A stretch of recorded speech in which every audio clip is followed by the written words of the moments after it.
Despite a $400 million price tag, the Guam Power Authority is assuring ratepayers that if they are approved to construct several plants near Two Lovers Point, they will not raise power rates. Here's more. It was a focus of an informational hearing at the legislature today. Will GPA's $400 million infrastructure plan result in higher rates?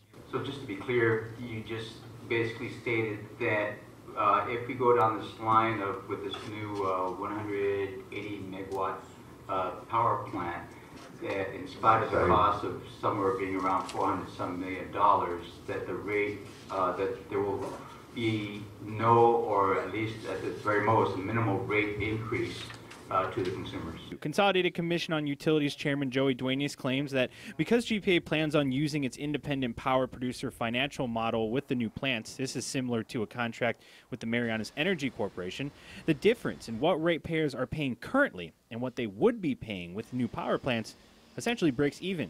When you look at what you're paying for Cabras 1 and 2 and what we were paying for Cabras 3 and 4 and relate that to a per kilowatt hour, we basically are switching out that amount of money. So if we can do that and take out 1, 2, 3, and 4, and you're spending the same amount of money, we believe we can then say that this will not cause an increase in rates. That's our belief, and that's our goal. But fuel can also affect rates. To this, GPA maintains that the new plants would burn fuel more efficiently than the Cabras plants, thus translating into more savings for customers.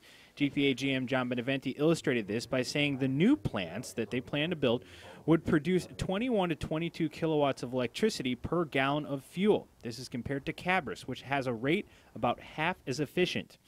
But Senator Jim Espaldon questioned this logic. It doesn't answer the question that even though it seems like you're getting more kilowatts per gallon because you're using a more expensive fuel, does it translate into a savings, or is it a break even in terms of compared to what we're doing today, or is it going to be higher?